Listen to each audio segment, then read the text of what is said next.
तो देखें इसमें सबसे एक महत्वपूर्ण बात, संस्कृत अनुवाद को पढ़ने से पहले हमको रूप याद होना चाहिए। कुछ जरूरी महत्वपूर्ण रूप ऐसे हैं जिनका ज्ञान हमें पहले होना चाहिए। तो रूप हमें, इतने दिन से आप लोग संस्कृत पढ़े तो रूप जरूर याद किए होंगे, धातु रूप, शब्द रूप। तो देखें शब्द रूप, रूप का क्या स्वरूप होता है। सबसे पहले हम ये देखें कि रूप जो होते हैं वो दो प्रकार के रूप हम तैयार करते हैं। एक होता है शब्द रूप और दूसरा होता है धातु रूप। ये दो प्रकार के रूप याद करने पड़ते हैं, शब्द रूप और धातु रूप। शब्द रूप का मतलब आप समझ गए हैं कि संज्ञा और सर्वनाम, संज्ञा और सर्वनाम के रूप याद करना होता है।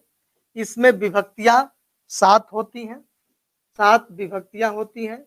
इसमें जो कारक होते हैं, इस तरह विभक्तियों के आधार पर अगर मान लीजिए कि इसमें शब्द रूप में किसका किसका रूप, जैसे राम का रूप याद करना होता है, हरि का रूप, गुरु का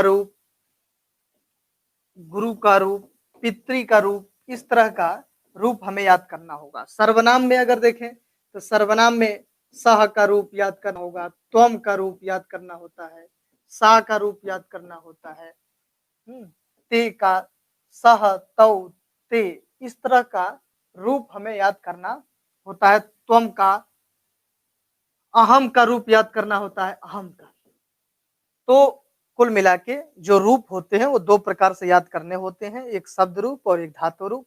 शब्द रूप के अतिरिक्त संज्ञा और सर्वनाम के रूप आते हैं, इसमें विशेषण भी कुछ शब्द आ जाते हैं। मूलतः हम लोग संज्ञा और सर्वनाम के रूप याद करते हैं।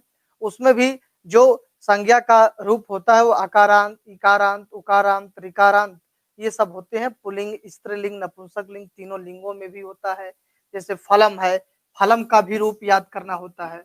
अच्छा, अब संज्ञा का मतलब आप जान ही रहे हैं कि किसी व्यक्ति, वस्तु, स्थान के नाम को संज्ञा कहते हैं। तो किसी व्यक्ति का रूप, वस्तु का रूप और स्थान के नाम के रूप को ही हम शब्द रूप कहेंगे। अच्छा, धातु रूप का मतलब क्या होता है? धातु का संस्कृत में, हिंदी में अर्थ होता है क्रिया।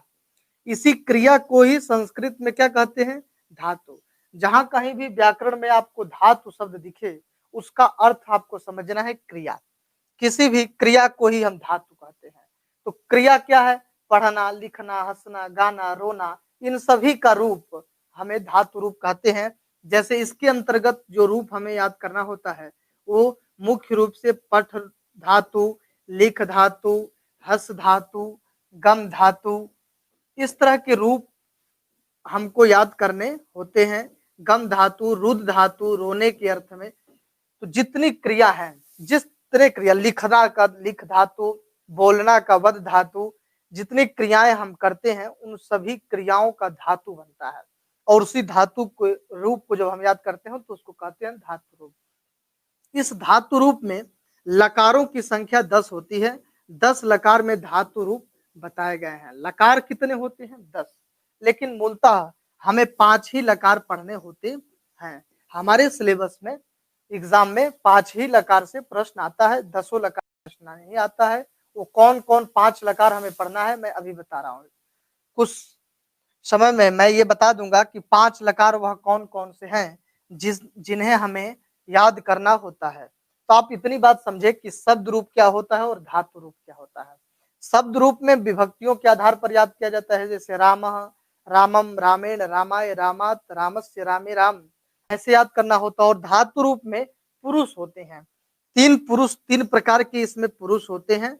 पुरुष जो होते हैं वो 3 प्रकार के होते हैं। पहला होता है प्रथम पुरुष, और दूसरा मध्यम पुरुष, और तीसरा उत्तम पुरुष। ठीक है, तो प्रथम पुरुष में जैसे पठति, पठतः, पठन्ति, मध्यम पुरुष में पठसि, पठतः, पठत, और उत्तम पुरुष में पठामि, पठावा, पठामा ऐसे बनता है। इसमें वचन भी होते हैं तो वचन 3 होते हैं। अच्छा, धातु रूप में भी वचन 3 होते हैं और शब्द रूप में भी वचन 3 होते हैं। तो इसमें कोई फर्क नहीं है। तो ये रूप याद करना जरूरी है हमें संस्कृत अनुवाद पढ़ने से पहले। तो कुछ रूप तो आपको याद होंगे, और भी अगर नहीं याद है तो आप जल्दी उसको याद कर लें। तो आज हम देखते हैं कि अनुवाद कैसे बनाया जाता है। सामान्य अनुवाद आज हम लोग पढ़ेंगे कि कि छोटे छोटे वाक्यों के संस्कृत अनुवाद हम नहीं जानते हैं, वो सब छोटे वाक्य कोई आ जाए आपके सामने तो आप कैसे संस्कृत अनुवाद बना लेंगे। इसको हम अभी तक रूप की चर्चा किए, अब आगे आते हैं। पहले तो एक होता है कर्ता और दूसरा होता है क्रिया। किसी भी वाक्य में कर्ता होता है, फिर कर्म होता है और फिर क्रिया होता है।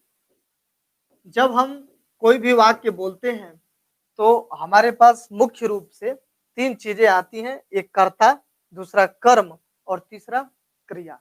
तो कर्ता जैसे जो क्रिया को करता है उसे कर्ता, और जो क्रिया के व्यापार का फल जिस पर पड़ता है उसे कर्म, और क्रिया का मतलब धातु है संस्कृत में।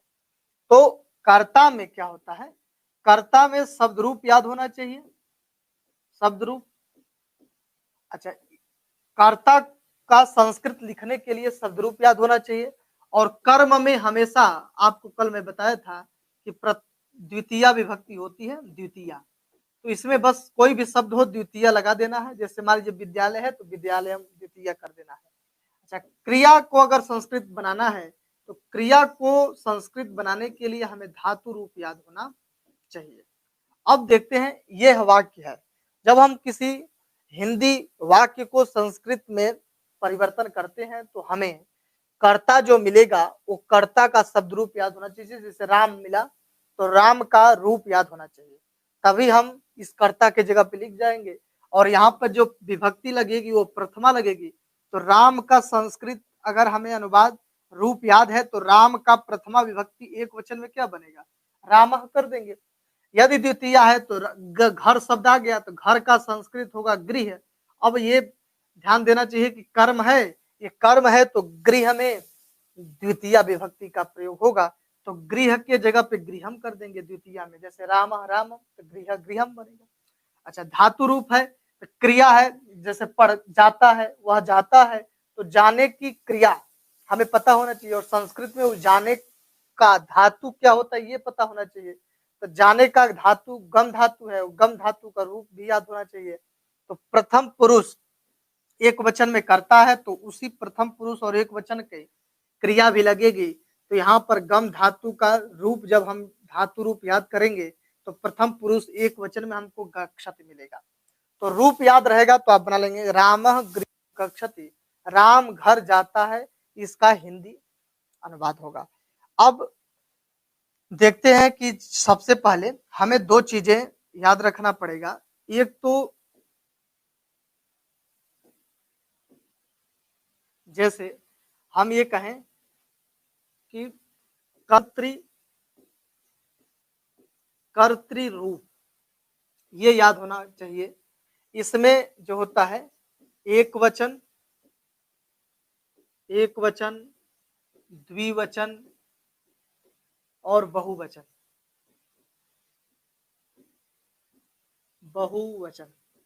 ये तीन प्रकार के वचन होते हैं। प्रत्येक अनुवाद में हम लोग प्रथम पुरुष, मध्यम पुरुष और उत्तम पुरुष। अच्छा, प्रथम पुरुष, मध्यम पुरुष और उत्तम पुरुष का मतलब क्या है। प्रथम पुरुष में वह कारक कर्ता आता है। यहाँ पे कर्तृ का मतलब है कर्ता, कर्तृ रूप का मतलब कर्ता है यहाँ पे। तो जब प्रथम पुरुष में जो कर्ता आएगा वह जिसके बारे में बात किया जाएगा वह आएगा, और मध्यम पुरुष में वह कर्ता आएगा जिससे बात किया जाएगा, कोई बात जिससे बताया जाएगा वो मध्यम पुरुष में आएगा। और उत्तम पुरुष में वह कर्ता आएगा जो किसी बात को कहेगा, वही उत्तम पुरुष में कर्ता आएगा। तो देखिए प्रथम पुरुष में आएगा सह, तौ, ते, सह तौ ते। फिर मध्यम पुरुष में क्या आएगा, त्वम, युवाम, यूयम, यूयम। अच्छा, उत्तम पुरुष में क्या आएगा, अहम, आवाम, वयम। वयम।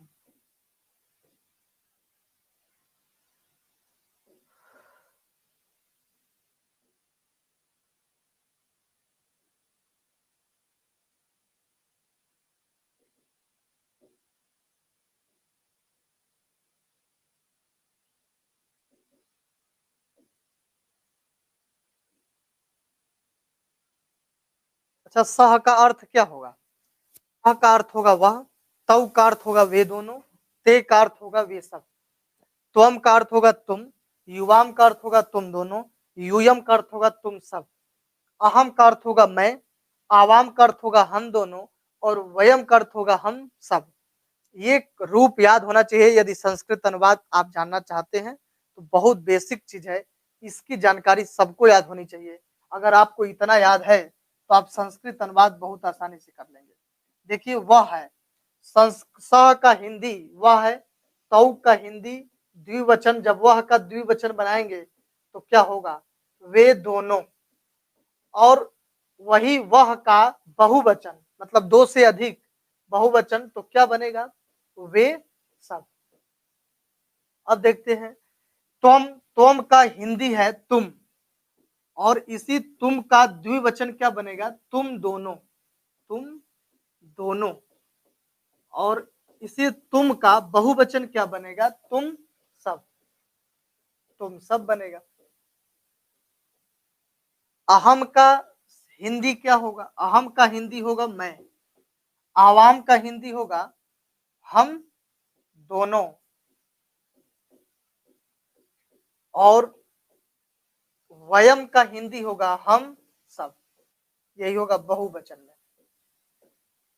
हम सब का द्विवचन बहुवचन बना रहे हैं, इसको आप नोट कर लीजिए, नोट कर लें या स्क्रीनशॉट ले लें जल्दी।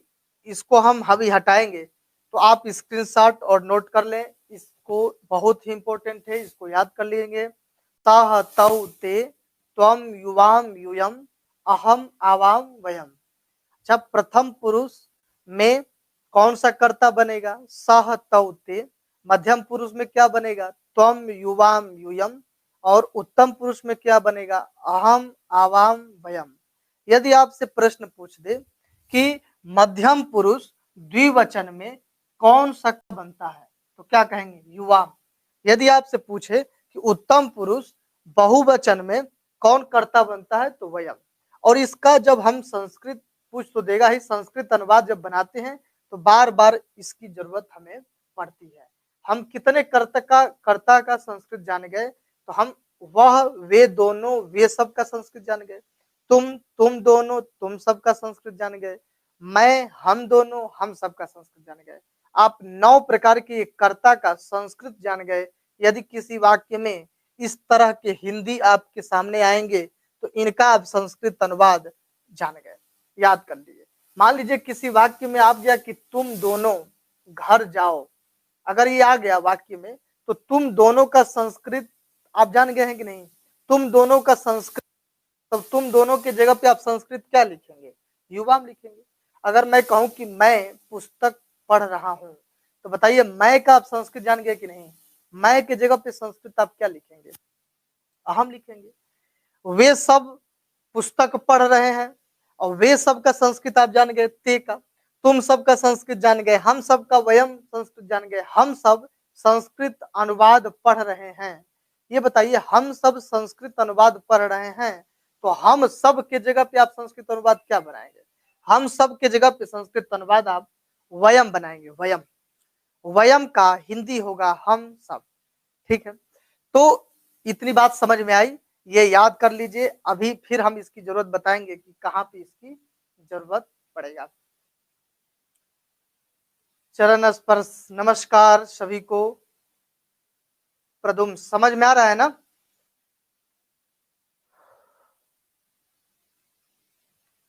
कमेंट करें समझ में आ रहा है कि नहीं। इतनी बात समझ में आई, संस्कृत अनुवाद का बेसिक चीज है ये।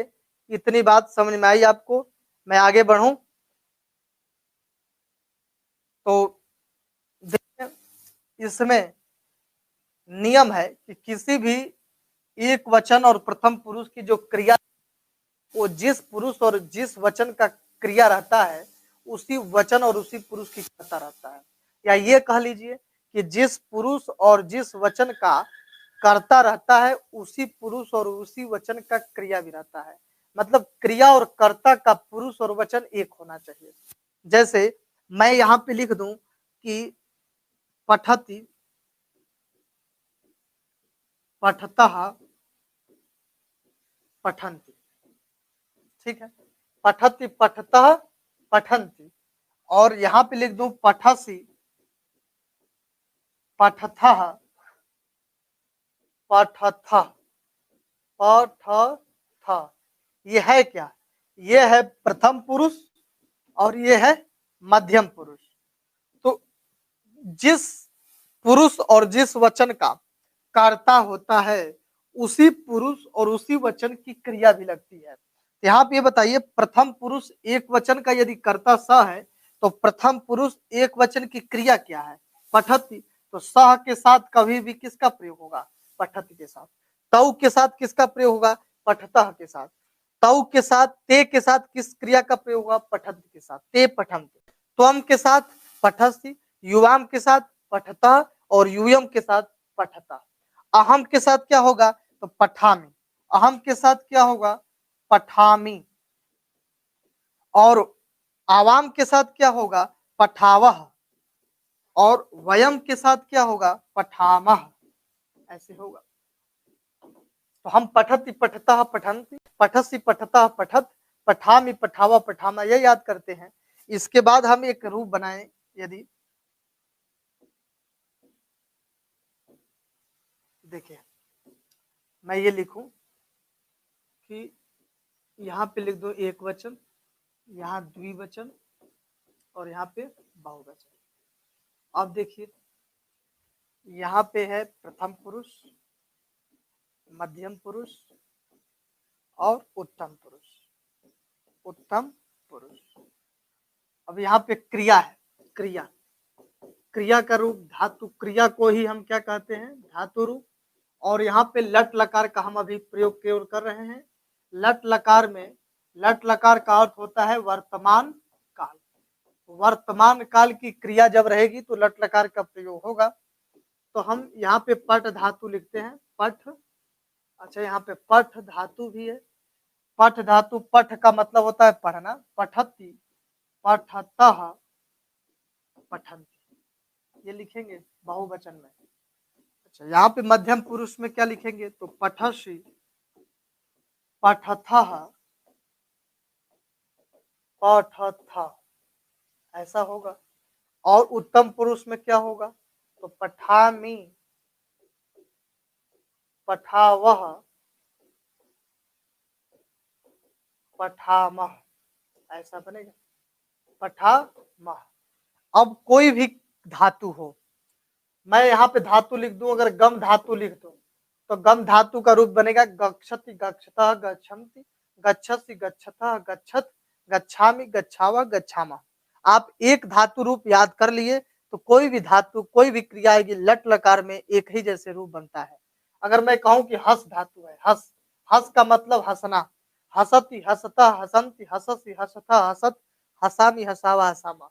यहाँ पे अगर धातु आ गया लिख धातु तो लिख धातु का रूप बनेगा लिखति, लिखता, लिखन्ति, लिखसि, लिखता, लिखत, लिखामि, लिखावा, लिखामा। अगर मैं कहूं कि वद धातु, वद धातु का अर्थ होता है बोलना, तो वदति, वदतः, वदन्ति, वदसि, वदथा, वदत, वदामि, वदामः।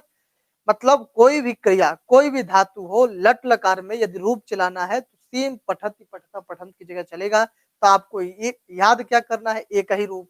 कौन सा? पट धातु। लट लकार का रूप यदि याद कर लेंगे तो लट लकार से आने वाले सभी धातुओं का रूप आपको याद है। आपको अलग से याद करने की जरूरत नहीं है। आपको इतना अगर याद है तो आपको लट लकार याद है। और लट लकार का प्रयोग किस अर्थ में होता है? तो वर्तमान काल। वर्तमान काली क्रिया का बोध लट लकार से होता है। जैसे पठति का हिंदी क्या होगा? पढ़ता है। और पठता का हिंदी वे दोनों पढ़ते हैं। पठन्ति का हिंदी वे सब पढ़ते हैं। तुम पढ़ते हो, तुम दोनों पढ़ते हो, तुम सब पढ़ते हो, मैं पढ़ता हूँ, वे दोनों पढ़ते हैं, वे सब पढ़ते हैं। पढ़ते हैं और रहा है, रही है, ता है, ती है, जिस क्रिया के अंत में आए वहां पर किसका प्रयोग होता है, तो लट लकार का प्रयोग होता है। इतनी बात समझ में आई। मान लीजिए मैं इसी के साथ कर्ता का भी प्रयोग कर दूं, सह तव ते त्वम युवाम युवम अहम आवाम भयम, तो ये बताइए कि आपके सामने यहाँ पे मैं लिख दूं सह, तो सह पठति हो गया कि नहीं, एक वाक्य बन गया। सह पठति का हिंदी क्या होगा, वह पढ़ता है। अगर मैं कहूं कि वे दोनों पढ़ते हैं का संस्कृत अनुवाद क्या होगा, तो तौ पठता, वे दोनों पढ़ते हैं। जो जैसा करता है वैसी क्रिया होगी, जिस पुरुष और जिस वचन की क्रिया है उसी पुरुष और उसी वचन की क्रिया होगी। कभी भी सह के साथ पठंती और पठता का प्रयोग नहीं होगा। जब प्रयोग होगा तो सह के साथ पठती का ही प्रयोग होगा, ते के साथ पठंती का ही प्रयोग होगा, त्वम के साथ पठस्सी का ही प्रयोग होगा, अन्यत्र नहीं होगा। पुरुष और वचन, कर्ता और क्रिया के एक होने चाहिए। मान लीजिए यहाँ पे लिख दूं मैं ते पठंती, तो ते पठंती का हिंदी क्या होगा, आप ते का हिंदी जान ही रहे, वे सब। अब पठंती का मतलब वे सब पढ़ते हैं।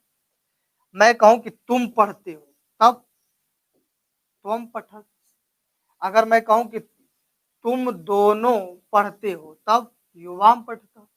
अगर मैं कहूं कि तुम सब पढ़ते हो, तो यूयम पठता। अब मैं पढ़ता हूं तो अहम पठामि, हम दोनों पढ़ते हैं तो आवाम पठावह, आवाम पठावह, और हम सब पढ़ते हैं तो वयम पठामह। ठीक है, इतना तो जान गए। वह पढ़ता है का संस्कृत क्या होगा, सह पठति। वे दोनों पढ़ते हैं का संस्कृत अनुवाद ते सह तौ। पहले आप देखें वे दोनों का संस्कृत क्या है, तौ। अब तौ देखेंगे किस पुरुष और किस वचन का है, तो जिस पुरुष और जिस वचन का रहेगा उसी पुरुष और उसी वचन की क्रिया भी लगा देंगे। तो तौ के साथ प्रथम पुरुष द्विवचन की क्रिया लगाएंगे तो पठता, तौ पठता हो जाएगा। फिर वे सब पढ़ते हैं तो ते पठंती हो जाएगा। मतलब क्रिया ऐसी होनी चाहिए जो वर्तमान कालिक हो, तभी ये बनेगा। अगर भूतकाल भविष्यकाल की क्रिया होगी तो वहां पर यह रूप नहीं बनेगा। केवल वर्तमान काल में पढ़ता है, पढ़ते हैं, पढ़ रहे हैं, लिख रहे हैं, सो रहे हैं, ऐसे करके बनेगा। अगर मान लीजिए मैं कहूं कि वो पढ़ेगा, लिखेगा, लिख चुका है, हंस चुका है, तब नहीं बनेगा। केवल क्रिया जो होनी चाहिए वो वर्तमान कालिक होना चाहिए। तो इतना हम लोग पढ़े। अगर मान लीजिए कि आप कोई भी वाक्य दे दे और वाक्य के बीच में किसी कर्म का प्रयोग कर दे, थोड़ा मैं बस कर्ता और क्रिया को बताया संस्कृत अनुवाद छोटे में, थोड़ा सरल ये बहुत हो गया। अगर मैं ये कहूँ कि लिख दे, बोल दे, या कहीं लिखा आपको मिल जाए हिंदी में कि वह पुस्तक पढ़ता है, तो ये बताइए कि वह पढ़ता है का संस्कृत आप जानते हैं, हाँ जानते हैं क्या, तो सह पठत। सह का मतलब वह, पठत का मतलब पढ़ता। सह वह पढ़ता है का संस्कृत आप जान रहे हैं, पुस्तक है तो पुस्तक में आप जान रहे हैं कि कर्म होता है और कर्म में हमेशा द्वितीय व्यक्ति, तो पुस्तक को पुस्तकम कर दीजिए, तो सह पुस्तकम पठत हो गया। थोड़ा सा लंबा वाक्य बन गया। अगर हम यही कहें कि वह घर जाता है तो सह गृहम गच्छति, वह गीत गाता है तो सह गीतम गायति, वह पत्र लिखता है तो सह पत्रम लिखति, ऐसे करके। वह सिनेमा देखता है तो सह चलचित्रम पश्यति, पश्य धातु होगा, दृश्य धातु देखना होता है, पश्यति पश्यता पश्यन्ति, पश्यसि पश्यता पश्यत, पश्यामि पश्याव पश्याम। मतलब धातु भी कुछ याद होना चाहिए, किसका कौन सा धातु बनता है। इतनी बात तो हम लोग समझ में आई। मान लीजिए मैं आपसे पूछूं, अब मैं आपसे यहीं से प्रश्न पूछ रहा हूं, आप बताएं कि हम दोनों संस्कृत अनुवाद पढ़ रहे हैं, इसका संस्कृत अनुवाद बनाइए। हम दोनों संस्कृत अनुवाद पढ़ रहे हैं, जल्दी कमेंट करिए, लिख करके जैसे भी हो, इंग्लिश में ही लिखिए, अगर हिंदी में टाइप नहीं हो पा रहा है इंग्लिश में ही लिख करके जल्दी उत्तर भेजिए। हम दोनों संस्कृत अनुवाद पढ़ रहे हैं, इसका क्या होगा।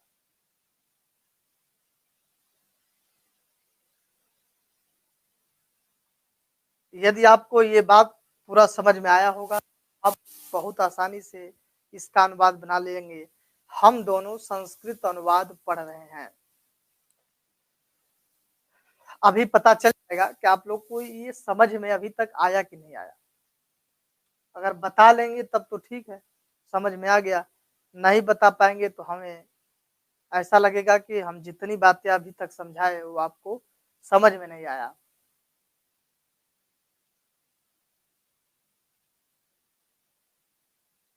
तो ध्यान से हमारी बातों को सुनेंगे तो ज़रूर समझ में आएगा। इतना सरल तरीके से यदि बताने पर भी ना समझ में आए, बहुत ही महत्वपूर्ण और बहुत अच्छे से बताया जा रहा है। आप इसको ध्यान से सुनेंगे तो अवश्य समझ में आएगा। जल्दी अभी तक आया नहीं कोई भी उत्तर आया नहीं। अनुप्रिया, निधि, कोई भी दे। आवाम संस्कृत अनुवादे पठता। बहुत अच्छा प्रयास रहा। आवाम होगा, ठीक है। हम दोनों का संस्कृत अनुवाद आपको बताए हैं, हम दोनों का संस्कृत होगा आवाम, तो आवाम लिखे हैं, गुड, बहुत अच्छा। अच्छा, संस्कृत अनुवादे नहीं होगा, यहाँ पे आपकी भी गलती नहीं है, यहाँ पे संस्कृत अनुवादे की जगह पे थोड़ा दिक्कत होती होगी। मैं बताया हूँ कि बीच में जो भी शब्द हो, वह संस्कृत अनुवाद हो, पुस्तक हो, घर हो, पत्र हो, कुछ भी हो, उसमें क्या होगा, द्वितीय विभक्ति का प्रयोग होगा। और द्वितीय विभक्ति में क्या बनता है, रामम। तो उसी तरह अनुवादम, गृहम, पत्रम, अम लगा देना है, अम। तो हम यहाँ करेंगे आवाम संस्कृत अनुवादम, ठीक है। आप जैसा जिस पुरुष और जिस वचन का करता है आवाम, उसी पुरुष और उसी वचन का क्रिया भी लगेगा। तो आवाम के साथ किस क्रिया का प्रयोग होगा, पठावा का है। तो आवाम संस्कृत अनुवादम पठावा, पठावा। अच्छा, यहाँ पे पठतः आप क्यों कर दिए, मैं आपसे पूछना चाहता हूँ कि मैं ये भी बताया हूँ, बहुत ध्यान देना, कहीं नोट कर लीजिए, नोट कर लीजिए। ये मुकुंद मणि चतुर्वेदी बहुत अच्छा बताए, परंतु थोड़ा सा गलती ये किए कि मैं बताया हूँ बार बार, कहीं नोट कर लीजिए, बहुत ध्यान से सुनिए इस बात को, कि जिस पुरुष और जिस वचन का कर्ता होगा, जिस पुरुष और जिस वचन का कर्ता होगा, उसी पुरुष और उसी वचन की क्रिया भी लगेगी। यदि आवाम, यहाँ पर आवाम उत्तम पुरुष द्विवचन का है, तो क्रिया भी उत्तम पुरुष द्विवचन का ही लगेगा। तो आवाम के साथ कभी भी पठता पठंती कुछ नहीं लगेगा। क्या लगेगा, जब लगेगा तब पठावा ही लगेगा। तो आवाम पठावा ये होगा। तो आवाम के साथ हमेशा पठावा लगेगा, वयम के साथ हमेशा पठामा लगेगा, यूयम के साथ हमेशा पठता लगेगा, ते के साथ पठंती लगेगा, तौ के साथ पठता लगेगा। तो इसलिए हम का हमारा जो संस्कृत अनुवाद हम पूछे आपसे, वह हम दोनों संस्कृत अनुवाद पढ़ रहे हैं। इसका संस्कृत अनुवाद होगा कि आवाम संस्कृत अनुवादम पठावा। हम दोनों संस्कृत अनुवाद पढ़ रहे हैं। यदि हम सब संस्कृत अनुवाद पढ़ रहे हैं तो वयम संस्कृत अनुवादम पठामः, वयम हम सब, संस्कृत अनुवादम कर्म हो गया द्वितीय विभक्ति, अब पठामा वयम के साथ हमेशा पठामा लगेगा। ठीक है, आई बात समझ में। द्विवचन लगाना चाहिए था, वो गलत हो गया। हाँ, द्विवचन ही लगाना चाहिए था, यहाँ पर पठावा ही होगा। आप पठता यहाँ प्रथम पुरुष का लगा दिए थे, उत्तम पुरुष का पठावा होगा। मेरा सही है। निधि भी कुछ की है कि आवाम संस्कृत अनुवादम पठावा, गुड। निधि का मैं पढ़ा नहीं था, ये निधि पांडे एकदम सही अनुवाद की हैं, आवाम संस्कृत अनुवादम पठावा। अब आगे बढ़ते हैं, इतना तो समझ में आ गया। अगर मैं कहूं कि तुम गेंद खेल रहे हो, तुम गेंद खेल रहे हो, इसका संस्कृत अनुवाद क्या होगा,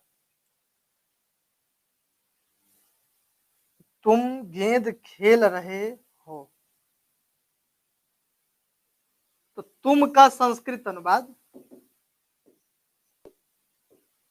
तुम गेंद खेल रहे हो। तो ये बताइए कि ये वर्तमान काल की क्रिया है। यदि वर्तमान काल की क्रिया है तो लट लकार का प्रयोग होगा। सबसे पहले तुम का संस्कृत अनुवाद लिखिए। तुम का संस्कृत अनुवाद मैं बताया हूँ, तुम जहाँ पे तुम आए वहाँ पे संस्कृत अनुवाद तुम होगा। और गेंद का संस्कृत अनुवाद होता है कंदुकम, कंदुकम कहेंगे। यहाँ पे कंदुकम द्विवचन है, द्वितीय विभक्ति कर्म है, इसलिए कंदुकम हो जाएगा। और खेल, खेलना का क्रीड धातु बनता है, क्रीड। तो क्रीडति, क्रीडतः, क्रीडन्ति, क्रीडसि, क्रीडथः, क्रीडत, क्रीडामि, क्रीडा, क्रीडामा ऐसा बनता है। तो ये बताइए कि ये त्वम किस पुरुष और किस वचन का है? तो त्वम मध्यम पुरुष एक वचन का करता है, तो क्रिया जो लगेगी वो मध्यम पुरुष एक वचन की लगेगी। तो ये बताइए कि मध्यम पुरुष एक वचन की क्रिया क्या थी? पठसी। तो क्रीड धातु है, तो सेम पठत यदि याद है तो क्रीडसी अलग से याद करने की जरूरत नहीं है। तो आप यहाँ पे लिख देंगे क्रीडसी। सेम उसी तरह है पठसी, तो उसी तरह क्रीडसी। क्यों मैं क्रीडसी का ही प्रयोग किया, क्यों नहीं क्रीडंती का प्रयोग किया, क्रीडता का, क्रीडत क्यों नहीं उसका प्रयोग? क्योंकि मध्यम पुरुष एक वचन का करता है, तो मध्यम पुरुष एक वचन की क्रिया भी होगी। जिस पुरुष और उसी वचन का करता है, उसी पुरुष और उसी वचन की क्रिया भी होगी। ये बात याद रखना है चाहिए। जिस रूप में ये रहेगा उसी रूप में याद रखना। अगर ये बात आप भूल गए तो संस्कृत अनुवाद आपका गलत हो जाएगा। बहुत ध्यान देने वाली बात है यहाँ पर कि जिस पुरुष और जिस वचन का कर्ता होगा, उसी पुरुष और उसी वचन की क्रिया होगी। बार बार मैं एक ही बात आपको बोल रहा हूँ, ये याद कर लीजिए। जैसे भी ये गलत नहीं होना चाहिए, जो बीच में शब्द आएंगे उसमें द्वितीय लगेगा, क्योंकि ये कर्म है इसलिए द्वितीय लगेगा।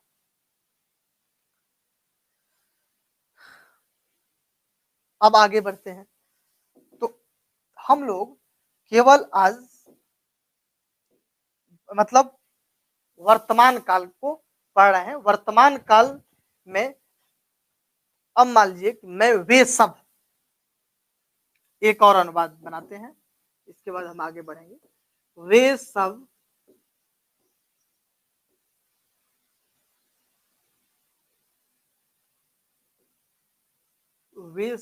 पत्र लिख रहे हैं। बताइए, जल्दी जल्दी कमेंट करिए।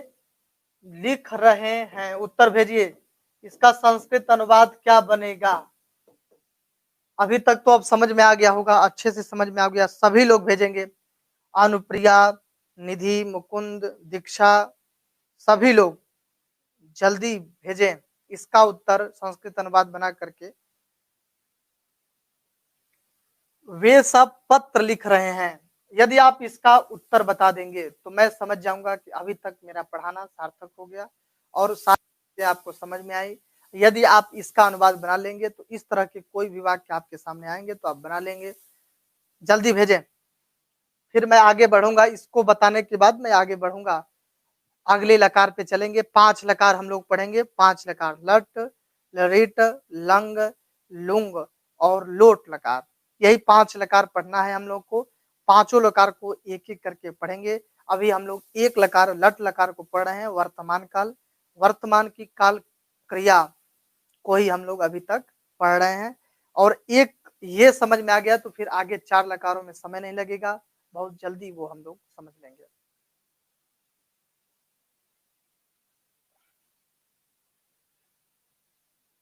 वीडियो बहुत रुक रहा है। चलिए, वीडियो रुक रहा है, नेटवर्क प्रॉब्लम होगा, सब सही हो जाएगा। ते पत्रम लिखंती, कुछ लोग बताए। दीक्षा, दीक्षा बताई ते पत्रम लिखंती। अनुप्रिया ते पत्रम। मुकुंद भी बताए, मुकुंद। निधि भी बताई है ते पत्रम लिखंती। गुड। वे सब का संस्कृत होगा ते। बहुत अच्छा, आप लोग सही हैं। ते पत्रम लिखंती ही होगा, क्योंकि वे सब का संस्कृत ते होगा। तो ये देखिए ते तो पत्र है, पत्र का संस्कृत क्या होगा? पत्रम, क्योंकि ये कर्म है तो कर्म में द्वितीय विभक्ति पत्रम हो जाएगा। और लिख रहे हैं, इसमें लिख धातु बनता है, और लिख धातु का जब रूप चलाएंगे तो लिखति, लिखता, लिखंती, लिखसी, लिखता, लिखती, लिखथा, लिखा में लिखावा, लिखा में ऐसे बनता है। तो ये ध्यान देंगे कि ये ते जो है वो किस पुरुष और किस वचन का है।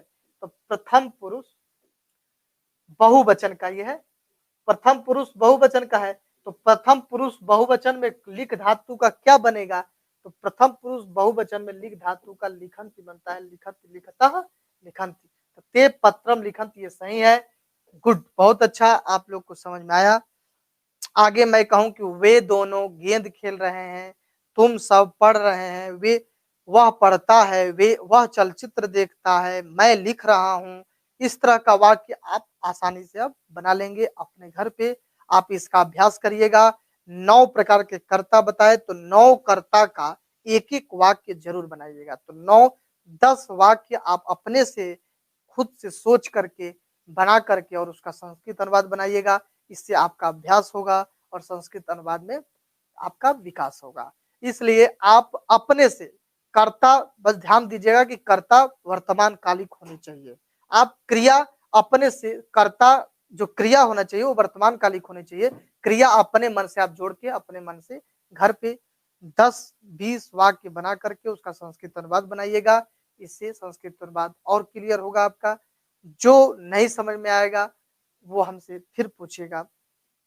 अब आगे हम बढ़ते हैं किस लकार में, तो लिट लकार में। लिट लकार का क्या होता है? लिट लकार का प्रयोग भूतकाल के अर्थ में होता है, भविष्य काल के अर्थ में। लिट लकार का प्रयोग भविष्य काल के अर्थ में होता है। तो भविष्य काल को देखते हैं।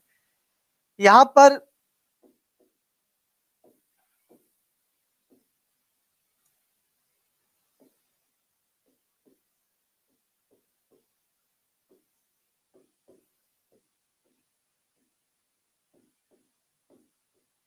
नोट कर लें इसको। भविष्य काल, लिट लकार का प्रयोग भविष्य काल। कॉपी और पेन लेकर बैठे, आप नोट करते रहें। लिट लकार का प्रयोग हमेशा भविष्य काल के ही अर्थ में होता है।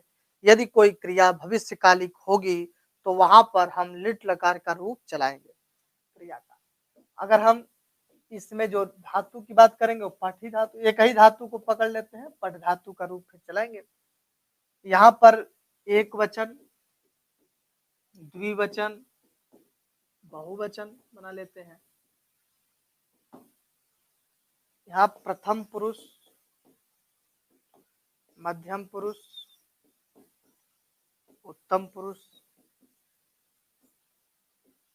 पठिष्यति, पठिष्यतः, पठिष्यन्ति,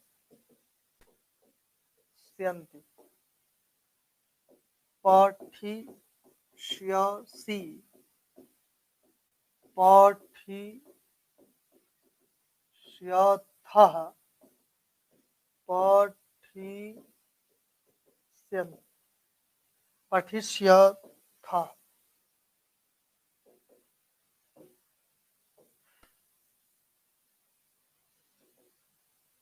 पठिष्यथ और इसमें बनेगा पठिष्यामि,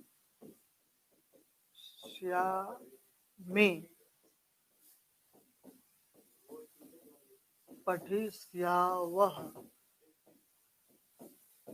पठिष्यामः, ऐसे बनेगा। अच्छा, मैं क्यों लट लकार के बाद लिट लकार ही बता रहा हूँ? इसलिए बता रहा हूँ क्योंकि लट लकार का संबंध लिट लकार से है। आपको यदि लट लकार याद है तो लिट लकार भी याद है, अलग से याद करने की जरूरत नहीं है। देखिए कैसे लट लकार में मेहनत कर लिए। लट लकार का रूप यदि पठति पठता, पठन्ति पठसि, पठता पठत, पठान पठाव, पठामा याद कर लिए तो लिट लकार याद करने की अलग से जरूरत नहीं है। कैसे? देखिए वहां पे क्या था? पठती, तो यहाँ पे पठिष्यति, बस स्य तो अलग से लग रहा है, श्य तो पठिष्यति। देखिए वहां पे पठता था तो यहाँ पठिष्यता है, वहां पे पठन्ति था तो यहाँ पठिष्यन्ति है। जब स्य बस लग रहा है बीच में और ठ में ई का मात्रा लग रहा है। वहां पे पठस्य था मध्यम पुरुष एक वचन में तो पठिष्यसि यहाँ पे हो गया।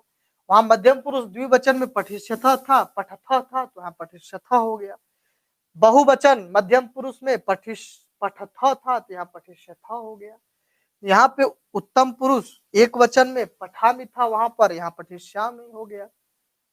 वहां पठावह था, यहाँ पठिष्यावह। वहां बहुवचन पठिष्यामः तो यहाँ पठिष्यामः, पठामः पठिष्यामः। तो सेम जो अंतिम में ती, तह, अंति, सी, थ, थ, आमि, आवह, आमः, ऐसा सेम जो लट लकार में है वही लिट लकार में है। बस लिट लकार में स्य श्य स्य श्य का प्रयोग होगा। तो जिस क्रिया में स्य श्य दिखे वहां समझ जाइए कि वह क्रिया लिट लकार का है। एक ट्रिक भी है, समझिए कि लिट लकार में हमेशा बीच में स्य का प्रयोग जरूर दिखेगा। कहीं भी यदि किसी क्रिया में स्य दिखे और पूछ दे ये किस लकार का है, तो आपको बता देना है कि लृट लकार का है। और जिस ती तह अंति सी था अश्य था अथ आमी आवाह आमह याद रहेगा, तो आपको याद, मान लीजिए आपसे पूछते कि पठिष्य था कहाँ का रूप है, किस पुरुष और किस वचन का, तो आपको बता देना हो कि पठिष्यता मध्यम पुरुष एक द्विवचन का रूप है। यदि आपसे पूछे पठिष्यावा कहाँ का रूप है, तो उत्तम पुरुष द्विवचन का है। पठिष्यामा कहाँ का रूप है, तो उत्तम पुरुष मध्यम पुरुष उत्तम पुरुष बहुवचन का है। पठिष्यति कहाँ का रूप है, तो प्रथम पुरुष एक वचन का है। इस तरह आपको यदि लट लकार याद है तो लिट लकार भी याद होगा बहुत आसानी से। पठिष्यतः पठिष्यन् पठिष्यति पठिष्यतः पठिष्यन्ति पठिष्यसि पठिष्यथः पठिष्यथ पठिष्यामि पठिष्यावः पठिष्यामः। यहाँ अंतिम में अति अतः अंति असि अथः अथ आमि आवह आमः ऐसा भी है। इस तरह भी आप याद कर सकते हैं। अति अतः अंति असि अथः अथ आमि आवह आमः यदि याद कर लेंगे तो आपको लट लकार और लिट लकार में ये दोनों प्रत्यय काम देंगे। अंतिम में आपको यही दिखेंगे। और अच्छा, इसका अर्थ क्या होगा? पठति पठता पठंति का अर्थ था पढ़ता है, पढ़ता है, पढ़ते हैं, पढ़ते, वे सब पढ़ते हैं, ये सब था। लेकिन इसका अर्थ क्या होगा? तो इसका अर्थ होगा बहु जो क्रिया भविष्य में होगी वह तो गा गेगी, इस क्रिया के अंत में गा गेगी आए, वह क्रिया भविष्य का, तो वह पढ़ेगा, पढ़ेगा, लिखेगा, हंसेगा, रोएगा, समझेगा, देखेगा, ये सब होगा, जाएगा। मैं अगर पट धातु के जगह पे यहाँ पे अगर लिख धातु लिख दूं तो क्या आपको दिक्कत होगी लिखने में? अगर आपको पट धातु याद है तो लिख धातु का नहीं याद है, करना नहीं है। लिखिष्यति लिखिष्यता लिखिष्यन्ति लिखिष्यसि लिखिष्यता लिखिष्यथा लिखिष्यामि लिखिष्यावः लिखिष्यामः। यदि मैं कहूं कि वह देखता है, तब देखता है तो दृश्य धातु बनेगा दृश्यत दृश्यता दृश्यन्ति दृश्य से दृश्यता दृश्यत दृश्यामि दृश्यावः दृश्यामः। यदि वह जाता है तो गमिष्यति गम धातु बनेगा। गम धातु में क्या बनेगा? तो गमिष्यति गमिष्यता गमिष्यन्ति गमिष्यसि गमिष्यथा गमिष्यति गमिष्यामि गमिष्यावः गमिष्यामः। यदि मैं कहूं कि वह दौड़ता है तो धाव धातु बनेगा। धाव में धावष्यति धाविष्यता धाविष्यन्ति धाविष्यसि। कोई भी धातु हो, अगर आपको पट धातु का रूप याद है तो किसी भी धातु का रूप आपको याद है, उसमें चिंता करने वाली बात नहीं है, बस य बीच में लगा देना है। इतनी बात समझ में आई? अब आगे बढ़ते हैं। इसके साथ यदि कर्ता हम जोड़ें तो सह इसके साथ होगा, तौ इसके साथ होगा, तौ पठिष्यति तौ ते पठिष्यन्ति। अच्छा, त्वम पठिष्यसि युवाम पठिष्यथ यूयम पठिष्यथ अहम पठिष्यामि आवाम पठिष्यावः वयम पठिष्यामः। तो इसका संस्कृत सह पठिष्यति का संस्कृत होगा वह पढ़ेगा। तौ पठिष्यता का संस्कृत हिंदी अनुवाद होगा वे दोनों पढ़ेंगे। ते पठिष्यन्ति का मतलब वे सब पढ़ेंगे। तुम पढ़ोगे तो त्वम पठिष्यसि, और तुम दोनों पढ़ोगे तो युवाम पठिष्यता, तुम सब पढ़ोगे तो यूयम पठिष्यथा। मैं पढ़ूंगा तो अहम पठिष्यामि, हम दोनों पढ़ेंगे तो आवाम पठिष्यावा, हम सब पढ़ेंगे तो वयम पठिष्यामा। अच्छा, कर्ता का सह तौ ते त्वम युवाम युवम अहम आवाम वयम, उनका प्रयोग सभी लकारों के साथ होगा। उनको आप एक याद कर लिए तो सभी लकारों में उसी का प्रयोग होगा। और जिस पुरुष जिस कर्ता का कर्ता होगा उसी पुरुष और उसी वचन का क्या होगा? क्रिया भी लगेगी। तो बहुत आसान, हम लोग संस्कृत अनुवाद इसका भी जान गए। अगर मैं कहूं कि वह कल आएगा, वह कल आएगा, बताइए कल आएगा में आएगा क्या होगा? गम धातु में जाना। गम धातु का मतलब जाना, तो आना का आ लग जाएगा तो आगमिष्यति आगमिष्यतः आगमिष्यन्ति बनेगा। तो आप बताइए कि वह कल आएगा, इसका संस्कृत अनुवाद क्या बनेगा? तो वह का संस्कृत होगा क्या? सह, और आएगा तो आगमिष्यति आगमिष्यति हो जाएगा। तो सह सह मतलब स्व होता है, कल का संस्कृत स्व होगा, तो सह स्व आगम ऐसा बनेगा। अगर मैं कल मैं कल भी पढ़ाऊंगा, तब संस्कृत अनुवाद क्या होगा? मैं कल भी पढ़ाऊंगा, तो अहम श्वः पठिष्यामः, मैं कल पढ़ाऊंगा। पाठिष्यामः ऐसा होगा। अच्छा, मैं पाठिष्यामि ऐसा होगा अहम के साथ, पाठिष्यामि। हम सब कल कारक पढ़ेंगे, हम सब कल कारक पढ़ेंगे, तब क्या होगा बताइए? या हम सब कल प्रत्यय पढ़ेंगे, कारक तो पढ़ चुके हैं, प्रत्यय पढ़ेंगे, तो आप जल्दी कमेंट करिए। हम सब कल प्रत्यय पढ़ेंगे, इसका संस्कृत अनुवाद क्या होगा?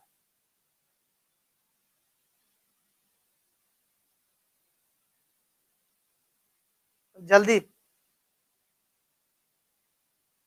कोई बताए।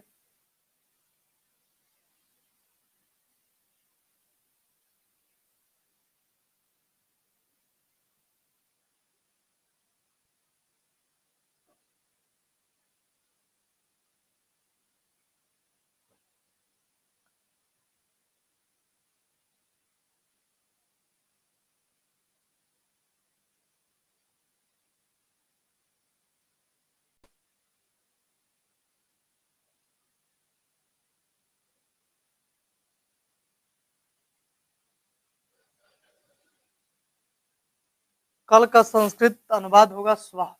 यहाँ मैं देखा स्व, स्व मतलब कल। कल का संस्कृत होगा स्व।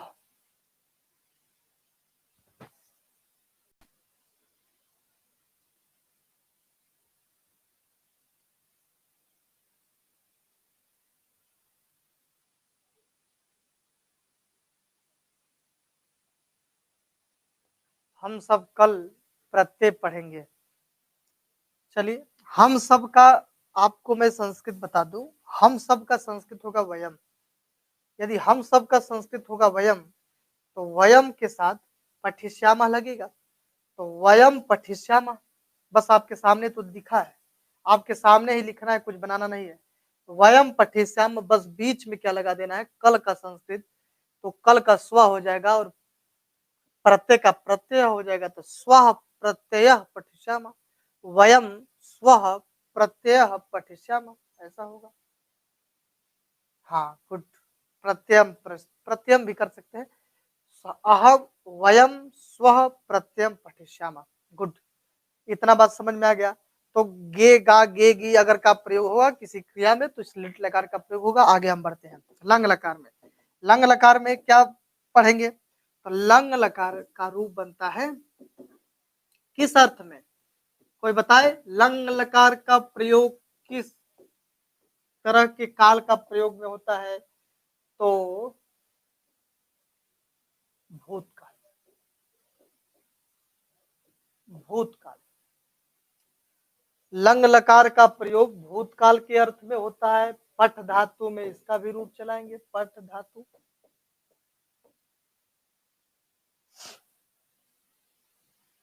लंग लकार का प्रयोग हमेशा भूतकाल के अर्थ में होता है। इसका जब रूप बनाएंगे, अपठत, अपठताम, अपठन, अपठन। प्रथम एक वचन, द्विवचन और बहुवचन। यहाँ प्रथम पुरुष, मध्यम पुरुष, उत्तम पुरुष। अपठत, अपठताम, अपठन।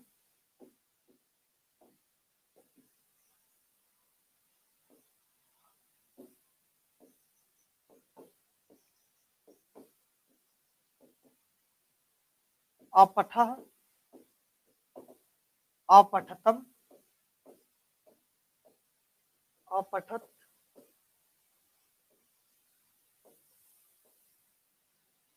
अपठम,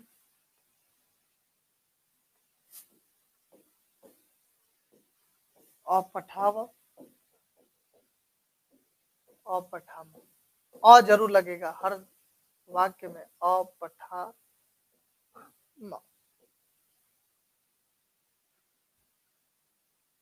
अपठत, अपठता, अपठन, अपठ, अपठतम, अपठता, अपठम, अपठाव, अपठामा। याद देंगे, याद रहे, आप ये गलती ना करिएगा यहाँ अपठत में हलंत नहीं है, ध्यान देंगे, इसमें हलंत नहीं लगेगा और यहाँ अपठाव में भी हलंत नहीं लगेगा, न विसर्ग लगेगा, अपठाव में भी हलंत विसर्ग कुछ नहीं लगेगा। यहाँ पे हलंत लगा है, यहाँ पे हलंत लगा है, यहाँ पे हलंत लगा है, यहाँ पे हलंत, लेकिन मध्यम पुरुष बहुवचन में अपठता बना है। ठीक है, आप ये कहेंगे कि अपठत यहाँ भी है, अपठत यहाँ भी है, तो ध्यान दें अपठत यहाँ पे त में हलंत है, यहाँ पे अपठत में त में हलंत नहीं है। तो आपसे यदि पूछे कि मध्यम पुरुष बहुवचन में कौन सी क्रिया बनती है, तो अपठता। और यदि पूछे कि प्रथम पुरुष एक वचन में कौन सी क्रिया बनती है, तो अपठत। यदि पूछे कि लंग लकार उत्तम पुरुष एक वचन में क्या बनता है, तो अपठम। लंग लकार उत्तम पुरुष द्विवचन में क्या बनता है, तो अपठाव। इस तरह से किसी भी लकार का, किसी भी वचन का, किसी भी पुरुष का आपको यदि आपसे रूप पूछे तो आप आसानी से बता लें, पहचान लें। इसको अगर याद रहेगा तभी आप अनुवाद बना पाएंगे। इसको याद करना बहुत जरूरी है, याद कर लें। और एक ट्रिक समझें कि लंग लकार का प्रयोग, लंग लकार की जो क्रिया होती है उस क्रिया के पहले अ जरूर लगा रहता है। यदि ये पट है तो पट के पहले अ लगा है कि नहीं, कोई भी धातु है उसके पहले अ जरूर लगेगा। यदि मैं गम धातु का रूप चलाऊं तो अगक्षन, अगच्छत, अगच्छताम, अगच्छन, अगच्छः, अगच्छतम, अगच्छत, अगच्छम, अगच्छाव, अगच्छामा। यदि मैं लिख धातु का रूप चलाऊं तो बनेगा अलिखन, अलिखत, अलिखताम, अलिखन, अलिखः, अलिखतम, अलिखत, अलिखम, अलिखाव, अलिखामा। यदि दृश्य धातु का कहो, दृश्य धातु का तो अपश्यत, अपश्यताम, अपश्यन, अपश्या, अपश्यतम, अपश्यत, अपश्यम, अपश्याव, अपश्यामा। कोई भी धातु हो, किसी भी धातु का प्रयोग इसी तरह होता है। आपको याद रूप एक ही करना है, वह कोई भी धातु है तो इसके साथ जोड़ लेना है। इतना तो समझ में आ रहा है। अच्छा, सह, हाँ, कर्म हमेशा द्वितीय में ही होता है। कर्म में, कर्म का प्रयोग हमेशा द्वितीय में ही होगा। कहीं कहीं कुछ ऐसे शब्द आ जाते हैं जिसमें प्रथमा विभक्ति करना पड़ता है, लेकिन 90% ये मान के चाहिए कि कर्म में द्वितीय विभक्ति होता है। आपसे कोई ऐसा प्रश्न फंसाने वाला नहीं पूछेगा, कर्म में हमेशा द्वितीय विभक्ति होती है, वो ऐसा प्रश्न ही आएगा। यदि आपको कहीं बीच में कोई शब्द दिख गया तो उसमें द्वितीय विभक्ति ही लगाना है, लेकिन कैसा, ये ध्यान देना है कि वह सर्वनाम है कि संज्ञा है, कैसा। अगर मान लीजिए हरि है तो हरि में कोई हरि शब्द बीच में आ गया और हरि में कर्म लगाना है तो हरिम करेंगे, हरिम। इसी तरह अगर सह आ गया बीच में तो उसके साथ त्वम करेगा, सह तौते त्वम युवाम, त्वम कर देंगे। मतलब कर्म में हमेशा द्वितीय विभक्ति होती ही है। और किसी भी वाक्य में जब बीच में कोई शब्द आता है तो वह कर्म अगर यहाँ रहता है तो उस कर्म में हमेशा द्वितीय होगा। लेकिन कर्म को पहचानने का भी तरीका होना चाहिए कि वह कर्म है कि नहीं है। मान लीजिए हम कर्म उसको मान लिए और वो कर्म नहीं हो, करण हो या संप्रदान हो, अपदान हो, कुछ कोई दूसरा कारक हो उसमें, तब द्वितीय कर देंगे तो गलत हो जाएगा। कर्म की पहचान होनी चाहिए। यदि कोई वाक्य में कर्म होगा तो उसमें हमेशा द्वितीय ही लगेगा। अब इतना बात समझ में आया। इसके साथ अगर कर्ता हम जोड़ दें तो कर्ता अगर जोड़ेंगे तो क्या होगा, सह अपठत। सह अपठत का हिंदी अनुवाद क्या होगा, सह अपठत का हिंदी अनुवाद बताइए। भूतकाल में होगा, जो क्रिया बीत चुकी है उसी वही अर्थ होगा। सह अपठत का हिंदी बताइए जल्दी। निधि पांडे, अनुप्रिया, मुकुंद, कोई भी जल्दी बताए सह अपठत का हिंदी अनुवाद। सह अपठत,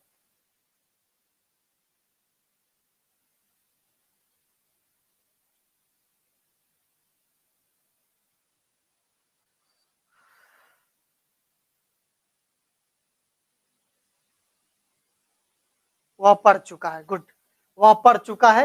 अगर आपके सामने आए कि वह संस्कृत अनुवाद सह अपठत, अगर वे दोनों पढ़ चुके हैं तब तौ अपठताम, तौ अपठताम। अगर आपसे कहा है कि वे सब पढ़ चुके हैं तब ते अपठत, ते अपठत। अगर ये पूछे कि तुम पढ़ चुके हो तो त्वम अपठः, तुम दोनों पढ़ चुके हैं तो युवाम अपठत, अपठतम। और अगर पूछे कि तुम सब पढ़ चुके हो तो यूयम अपठता। अगर पूछे कि अहम अपठम तो मैं पढ़ चुका हूं, आवाम अपठाव, हम दोनों पढ़ चुके हैं, वयम अपठाम, मतलब हम सब पढ़ चुके हैं। हम सब समास पढ़ चुके हैं। तो बताइए वयम समासम समासम अपठाम, अपठाम है जब हो जाएगा। अगर हम कहें कि हम सब कारक पढ़ चुके हैं तो वयम कारकम अपठाम।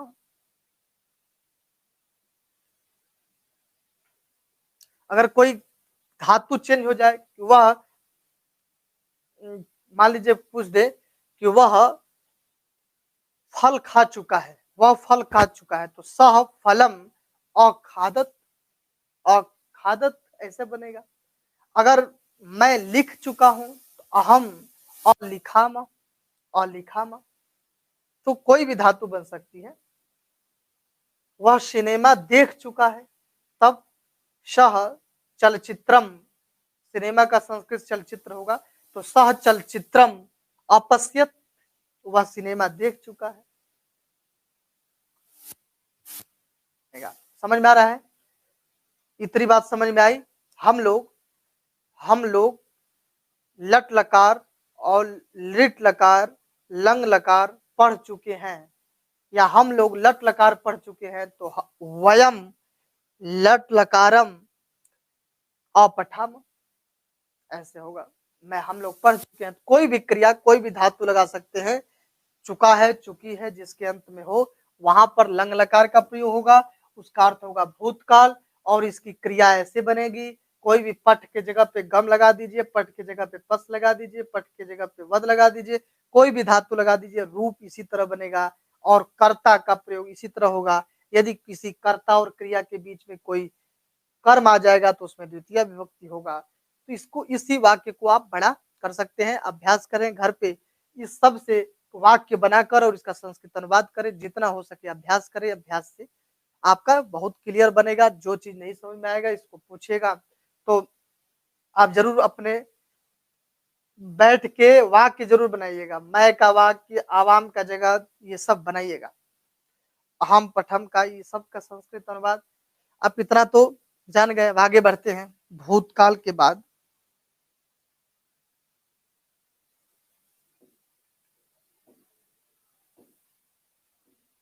लोट लकार।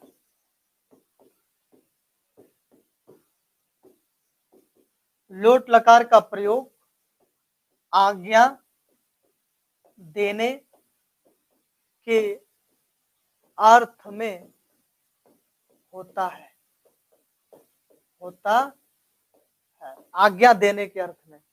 अच्छा, इसमें हम लोग पट धातु पढ़ेंगे तो पट धातु में एक वचन, द्विवचन और बहुवचन होगा। फिर प्रथम पुरुष होगा, मध्यम पुरुष होगा, उत्तम पुरुष होगा। इसमें बनेगा पठतु, पठताम, पठन्तु, पठ, पठतम, पठत, पठानि, पठाव, पठामा। समझ में आ रहा है? कहीं गलत तो नहीं है? देख लें। पठतु पठताम पठन्तु, पठ पठतम पठत, पठानी पठावा पठामा। यहाँ पठ है, पठ में हलंत नहीं रहेगा, ध्यान देंगे। पठ में हलंत नहीं रहेगा यहाँ पे।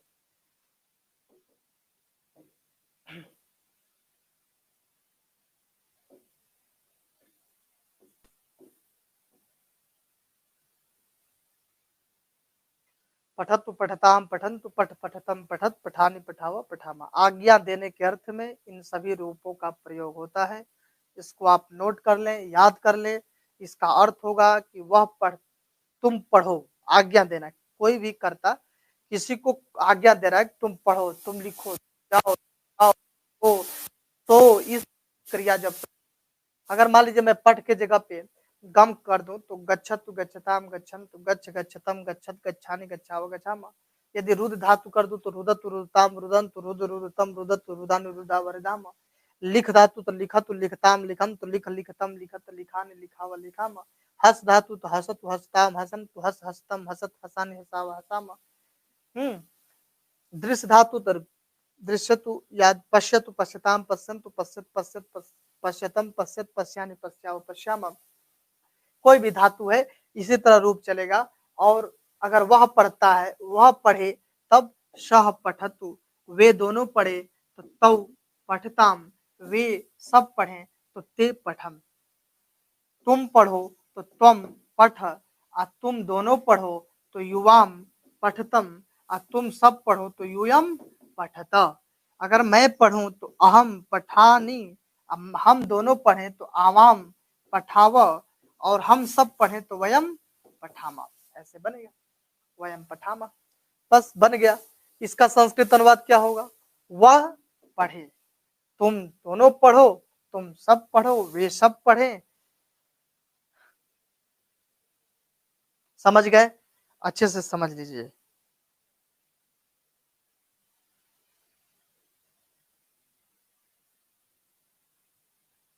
समझ लीजिए, बहुत काम देगा ये आपको। जो चीजें न समझ में आई हो पूछिए। अगर आपको कोई भी चीज न समझ में आए तो आप कमेंट करें, जल्दी कमेंट करें, उसको मैं क्लियर करूंगा। आपको क्या नहीं समझ में आ रहा है यहाँ पर? अभी तक क्या नहीं समझ में आया? किसको नहीं समझ में आ रहा है बताएं। जिसको नहीं समझ में आ रहा हो कमेंट करें कि हमें समझ में नहीं आ रहा है। तो फिर मैं बताऊं, फिर से बताऊं एक बार।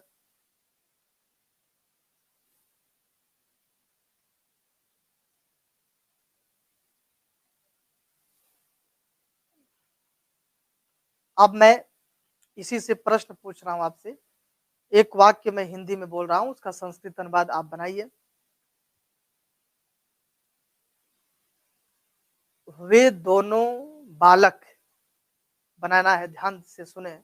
मैं यहाँ लिख दे रहा हूँ, वह वाक्य मैं लिख दे रहा हूँ यहाँ पे। आपको संस्कृत अनुवाद बनाना है।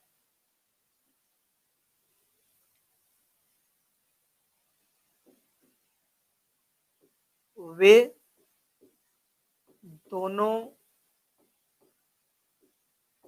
बालक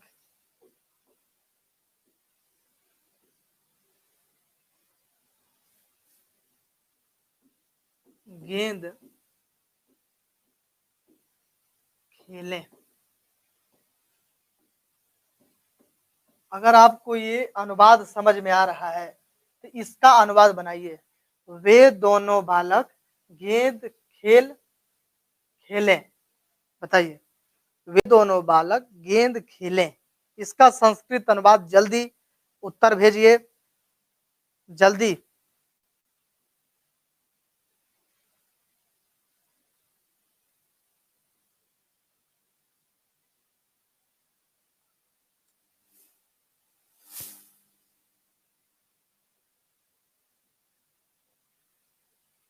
लंग लकार में ही है, आता है, चुका है, चुकी है। लंग लकार का प्रयोग चुका है चुकी में भूतकाल में प्रयोग होता है, तो लंग लकार में चुका चुकी आएगा। और लिट लकार में गा गेगी आएगा। लट लकार में रहा रही रही आएगा। लोट लकार में पढ़ो लिखो हंसो आज्ञा देने के अर्थ में। ये भी पूछ सकता है कि वर्तमान काल में किस लकार का प्रयोग होता है, तो लट लकार। पूछ देगा भविष्य काल के अर्थ में किस लकार का प्रयोग होता है, तो लंग लकार, लिट लकार। अगर पूछे कि भूतकाल के अर्थ में तो लंग लकार, भविष्य काल के अर्थ में तो लिट लकार, आज्ञा देने के अर्थ में तो लोट लकार। इस आता है किस अर्थ में किस लकार का प्रयोग होता है।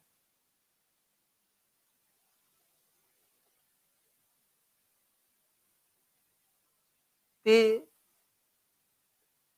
ते ते कैसे होगा?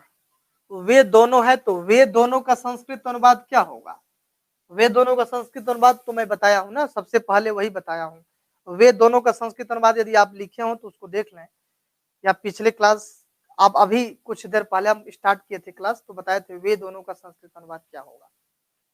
तो वे दोनों की जगह पे ते नहीं लगाएंगे,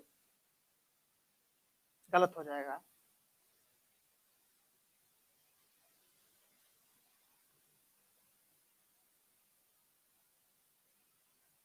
निधि कुछ सही बताएंगे। तौ बालकौ कंदुकम पठतम पठताम। अच्छा, और मोनिका क्या बताई हैं? तो तौ बालकः कंदुकेन सर हिंदी लिखने में समस्या हो रही है। अच्छा, हिंदी लिख रहे हैं मैं तो संस्कृत इंग्लिश ही लिखिए, मैं समझ ले रहा हूँ। इंग्लिश ही लिखिए, जैसे निधि लिखी है तो मैं समझ लिया। तौ बालकौ कंदुकम पठताम, सही लिखी है। लेकिन तौ बालकौ कंदुकम, अगर मैं कहता कि गेंद से खेलें तब तो ये सही था कि कंदुकेन होता, लेकिन गेंद खेले तो यहाँ कर्म होगा गेंद, तो इसलिए कंदुकम होगा। तौ, तौ का वे दोनों का संस्कृत होगा तौ, वे दोनों का संस्कृत अनुवाद क्या होगा तौ। अब बालकौ, अगर यदि तौ है तो बालकः बालकौ बनता है, बालकः नहीं होगा। तो तौ के साथ बालकः का प्रयोग नहीं होता है, तौ के साथ बालकौ का प्रयोग होगा, क्योंकि तौ द्विवचन का है तो बालकौ भी द्विवचन। तो तौ बालकौ कंदुकम क्रीडताम ऐसे बनेगा, खेले तो क्रीडताम बनेगा। ये निधि जो बताई है, तौ बालकौ कंदुकम पठताम बता दी, क्रीडताम होगा ना, खेले। ध्यान नहीं दी, यहाँ पे खेले की जगह पे आपको पठताम नहीं बताना था, क्या बताना था, क्रीडताम, क्रीडताम खेले। तो तौ बालकौ कंदुकम क्रीडताम यही होगा, तौ बालकौ कंदुकम क्रीडताम। ठीक ठीक, तो बालको समझ आ रहा है। यहाँ पे मोनिका भी सही बताई है, कंदुकेन कंदुकेन भी हो सकता है। और अगर मैं कहता कि वह गेंद से खेले तो कंदुकेन क्रीडति होता। ठीक है, बहुत अच्छा। अगर मैं कहूँ कि वे सब, हम सब लेखनी से लिखें तो वयम लेखन्या और लिखम, वयम लेखन्या लिखाम, ऐसा बनता। इस तरह का आप जितना हो सके इसका अभ्यास करेंगे तो आपको समझ में आएगा। अभ्यास करिए। वे वे दोनों पढ़ें तब यूयम पठता, ऐसे करके संस्कृत अनुवाद बनाएंगे, इसका अभ्यास करेंगे। जो चीज न समझ में आएगी पूछेंगे। तो बताइए, आज्ञा देने के अर्थ में किस लकार का प्रयोग होगा, लोट लकार का। कैसे बनेगा, तो पठत तो पठताम पठन, तो पठ पठताम पठत, लिखत तो लिखताम लिखन, तो लिख लिखतम लिखत, ऐसे बन के गच्छतु गच्छताम गच्छन, तो गच्छ वदतु वदताम वदन, तो ऐसे बनेगा। ठीक है, आगे बढ़े। हाँ हाँ, मैं समझ गया। ध्यान नहीं दिया, आप पठ धातु में पढ़ा रहा हूँ तो आपको भी लगा कि पठ ही लगा दे तो आसान हो जाएगा, ऐसा नहीं है। ध्यान देना है कि वो धातु किस कैसा है, तो क्रीड है, क्रीड, ध्यान दिया। आपका वाक्य सही था, कुल मिला के आप नियमों में सही थी, नियम में सही थी, कोई नहीं, ध्यान नहीं दी है। अब आगे, बहुत अच्छा, गुड, आपको समझ में आ रहा है, ऐसे लग रहा है कि आप प्रयास कर रहे हैं, जरूर समझ में आएगा। आप अभ्यास अपने से करेंगे तो और समझ में आएगा, बहुत अच्छा। अब एक लट लकार पढ़ लिए, लिट लकार, लिट लकार पढ़ लिए, लोट लकार पढ़ लिए, लंग लकार पढ़िए। अब क्या पढ़ना है, लिंग लकार, विधि लिंग, आश्रय लिंग होता है। तो लिंग लकार में दो प्रकार के लिंग लकार होते हैं, एक होता है विधि लिंग और एक होता है आश्रय लिंग। ये दो प्रकार के लिंग होते हैं, विधि लिंग और आश्रय लिंग। विधि लिंग जो होता है उसी को हम पढ़ते हैं, आश्रय लिंग से प्रश्न नहीं आता है, इसको आप ना माने, विधि लिंग ही पढ़ते हैं। विधि का मतलब विधान देना और आश्रय का मतलब आशीर्वाद देना, और जो दोनों का रूप एक ही जैसे बनता है, एक जैसा रूप बनता है, इसमें कोई फर्क नहीं है। आपसे कुछ भी पूछा जाए, लिंग लकार से मतलब रखिए। तो विधि लिंग मूलतः हम लोग पढ़ते हैं विधि लिंग लकार। विधि लिंग लकार का प्रयोग किसी को आदेश देने के अर्थ में या किसी को आशीर्वाद देने के अर्थ में इसका प्रयोग होता है, विधि लिंग लकार का प्रयोग। इसमें विधि, विधि लिंग लकार,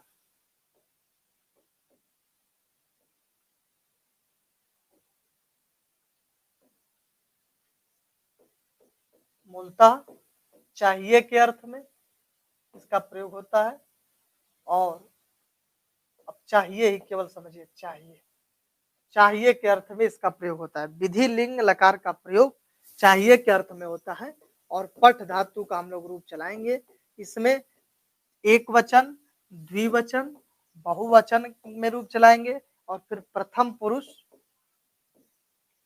मध्यम पुरुष और उत्तम पुरुष में रूप चलाएंगे। उत्तम पुरुष तो बनता है क्या? पठेत, पठेताम,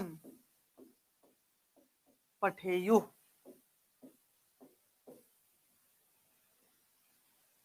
पठेयु, पठे, पठे, पठेतम, पठेत, पठेयम, पठेव, पठेम। पठेत, पठेताम, पठेयु, पठे, पठेतम, पठेत, पठेयम, पठेव, पठेमा। अगर हम कहते लिख धातु तो लिखेत, लिखेताम, लिखेयु, लिखे, लिखेतम, लिखेत, लिखेय, लिखेयम, लिखेव, लिखेमा। गम धातु तब गच्छेत, गच्छेताम, गच्छेयु, गच्छे, गच्छेतम, गच्छे, गच्छेत, गच्छेयम, गच्छेव, गच्छेमा। अगर हम कहते वद धातु तो वदेत, वदेताम, वदेयु, वदेह, वदेतम, वदेत, वदेयम, वदेव, वदेमा। दृश्य धातु तो दृश्य, पश्येत, पश्यताम, पश्येयु, पश्येत, पश्यतम, पश्येत, पश्येयम, पश्येव, पश्येमा।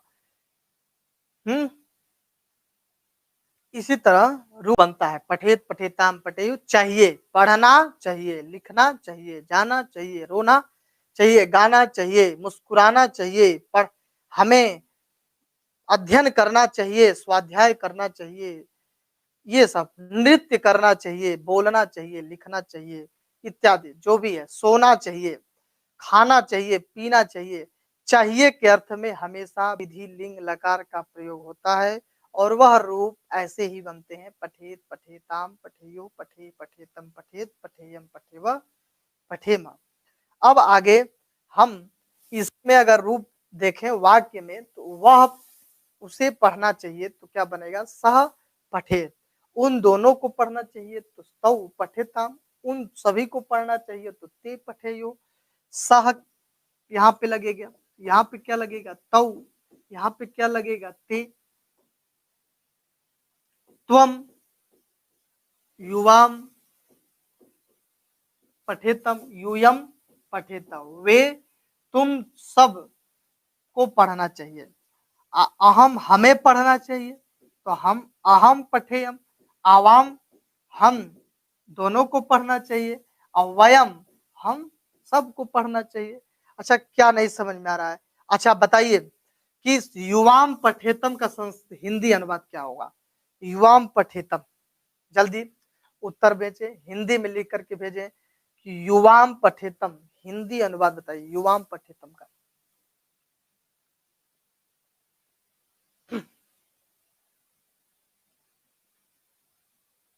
युवाम पठेतम का हिंदी जल्दी, बहुत आसान है।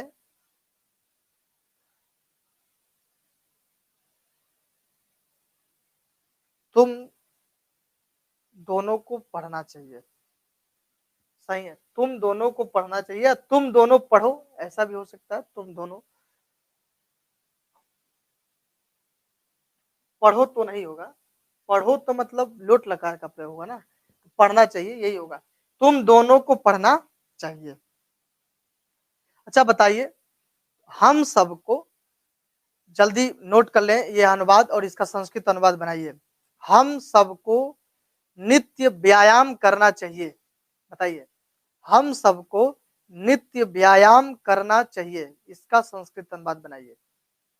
जल्दी उत्तर भेजिए। हम सबको नित्य व्यायाम करना चाहिए।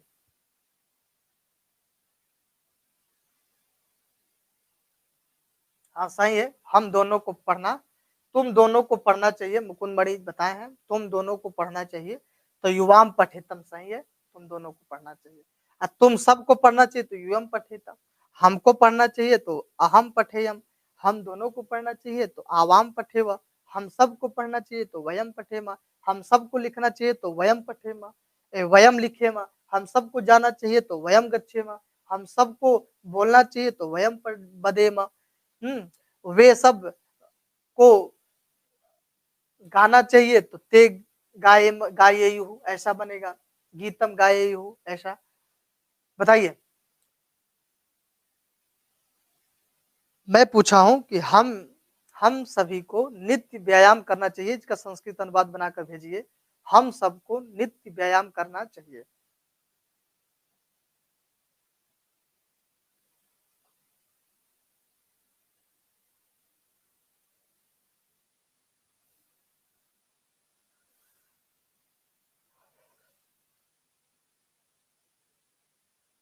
कोई भी भेजे, गलती से ही कुछ भी बनाकर भेजिए। हम सबको नित्य व्यायाम करना चाहिए, इसका संस्कृत अनुवाद भेजिए।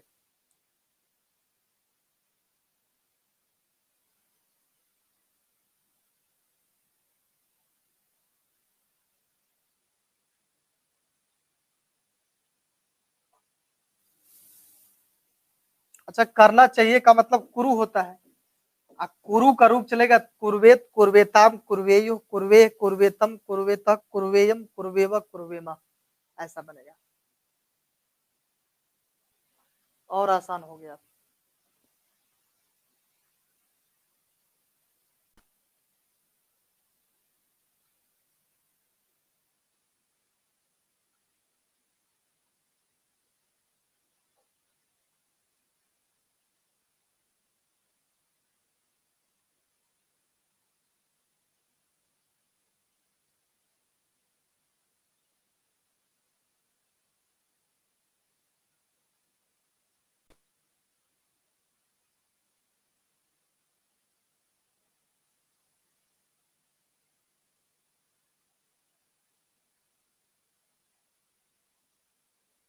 गुड, बहुत अच्छा।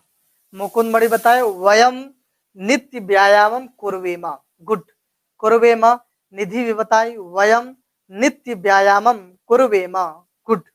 वयम, वयम का मतलब हम सबको, नित्य व्यायाम कुर्वेमत, व्यायामम नित्य व्यायामम, कुर्वेमा माने पठेमा। कुर्वेमा बहुवचन है उत्तम पुरुष का, तो वयम के साथ कुर्वेमा, वयम नित्य व्यायामम कुर्वेमा। गुड, बहुत अच्छा बताए आप लोग। अच्छा, इसका स्क्रीनशॉट ले लीजिएगा, इसको मैं हटाने जा रहा हूँ, स्क्रीनशॉट इसका ले लीजिए। अच्छा, आप लोग बताए, वयम नित्य व्यायामम कुर्वेम। अब लग रहा है कि संस्कृत अनुवाद आप लोग सीख गए हैं कुछ। बहुत अच्छा, अगर इतना समझ गए हैं तो आप संस्कृत अनुवाद सीख गए हैं, बहुत अच्छा। छोटा, यही छोटे छोटे प्रश्न आते हैं एग्जाम में।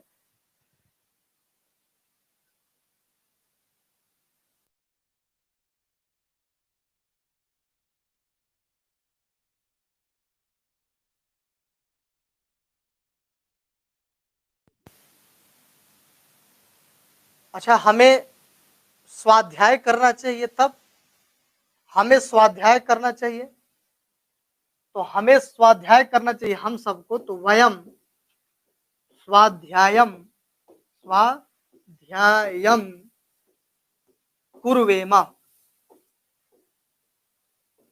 अच्छा, हम सबको संस्कृत बोलना चाहिए, तब वयम, हम सबको संस्कृत बोलना चाहिए, तो कब, तब क्या संस्कृत अनुवाद होगा? वयम संस्कृतम,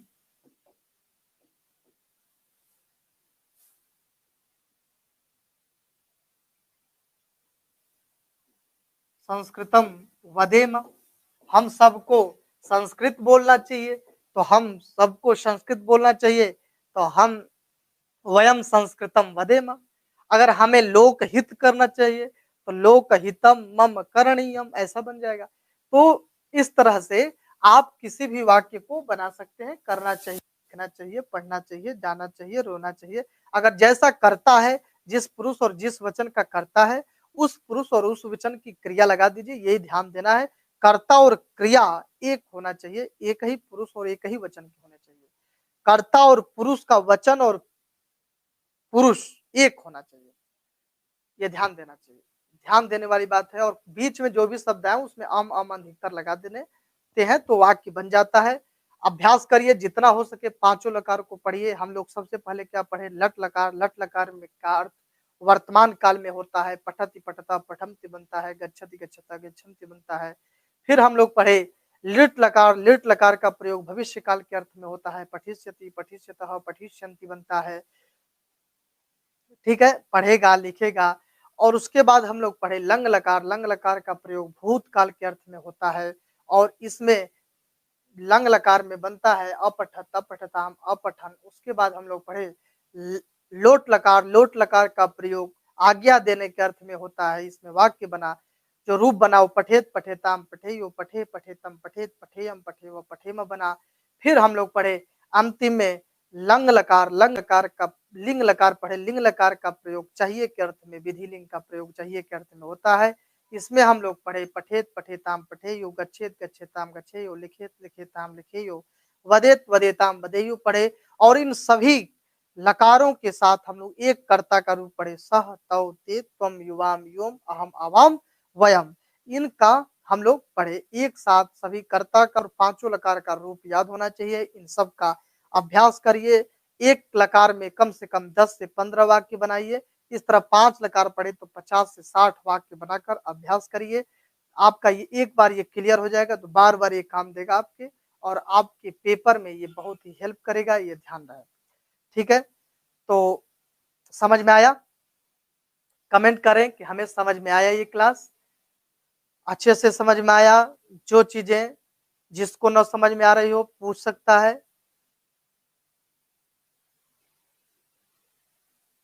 हाँ, वयम संस्कृतम वदेम, गुड, बहुत अच्छा। हम सब संस्कृत बोलना चाहिए, हम सबको संस्कृत बोलना चाहिए। संस्कृतम वदेम, मुकुंद मणि बहुत अच्छा। मोनिका भी बहुत, मोनिका क्या लिखी है? हाँ, वयम नित्यम व्यायाम कुर्वेम, आज संस्कृत वास्तव में समझ पाया, गुड, बहुत अच्छा। यदि आप समझ गए तो हमारा पढ़ाना सार्थक रहा और हमारा ये समय देना बहुत ही सार्थक रहा। हमें विश्वास है कि आप सभी हमारी क्लास को अच्छे से समझते होंगे, पढ़ेंगे और आपके पेपर में ये काम देगा, इतना मेरा विश्वास है। और मैं प्रयास भी मेरा यही रहता है कि मैं जो भी पढ़ाऊं आपके लिए उपयोगी हो, आपके सीटेट के परीक्षा में वह काम आए। इसी आशा और विश्वास के साथ मैं पढ़ाता भी हूँ। तो मैं अगली क्लास आपके सामने प्रत्यय को लेकर आऊंगा। प्रत्यय अब हम लोग पढ़ेंगे कि प्रत्यय कितने प्रकार के होते हैं। अच्छा, आप लोग को अपने से एक काम करना है कि शब्द रूप और धातु रूप अपने से याद करना है। मैं इसको पढ़ाऊंगा नहीं। अब शब्द रूप धातु रूप तो पढ़ा ही दिया। शब्द रूप की बात रही तो शब्द रूप में आप राम का रूप, हरि का रूप, ठीक है, गुरु का रूप और पितृ का रूप और उसके बाद सह का रूप, त्वम का रूप और उसके बाद अहम का रूप। इन इस सब का रूप तो याद कर लीजिए अपने से। आप इतना मेहनत करिए, इसका रूप जरूर याद कर लीजिए। राम का, हरि का, गुरु का, पितृ का, और ये तीनों सर्वनाम है। ये अकारांत पुल्लिंग है, इकारांत पुल्लिंग, उकारांत पुल्लिंग, ऋकारांत पुल्लिंग, और ये तीनों सर्वनाम है। इनका रूप आप याद कर लीजिए। राम रामौ रामाः, रामम रामौ रामान, रामेण रामाभ्याम रामैः, रामाय रामाभ्याम रामेभ्यः, रामात् रामाभ्याम रामेभ्यः, रामस्य रामयोः रामाणाम, रामे रामयोः रामेषु। ऐसे रूप याद कर लीजिए। रूप याद करेंगे तो आपको काम देगा और बहुत ही संस्कृत अनुवाद बनाने के लिए बहुत ही महत्वपूर्ण है। ठीक है, आज के लिए इतना ही। धन्यवाद। फिर कल मिलते हैं प्रत्यय के साथ। Thank you.